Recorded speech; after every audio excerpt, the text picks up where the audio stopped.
قل إن كنتم تحبون الله فاتبعوني يحببكم الله ويغفر لكم ذنوبكم والله غفور رحيم۔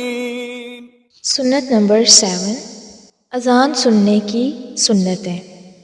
آپ صلی اللہ علیہ وسلم نے فرمایا، جب تم اذان یا اقامت سنو تو جو کلمات مؤذن کہے تم بھی وہی کہو۔ نوٹ: اذان کے ہر کلمے کا جواب وہی کلمہ ہے سوائے حی علی الصلاۃ اور حی علی الفلاح کے۔ ان کے جواب میں لا حول ولا قوۃ الا باللہ کہنا چاہیے۔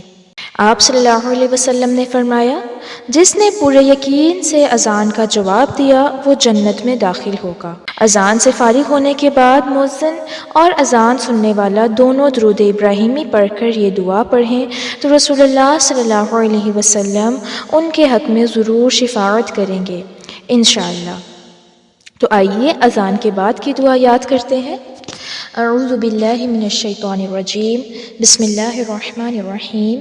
اللہم رب هذه الدعوة التامة، اللہم رب هذه الدعوة التامة، اللہم رب هذه الدعوة التامة والصلاة القائمة والصلاة القائمة والصلاة القائمة آت محمدا الوسيلة والفضيلة آت محمدا الوسيلة والفضيلة آت محمدا الوسيلة والفضيلة وابعثه مقاما محمودا الذي وعدته وابعثه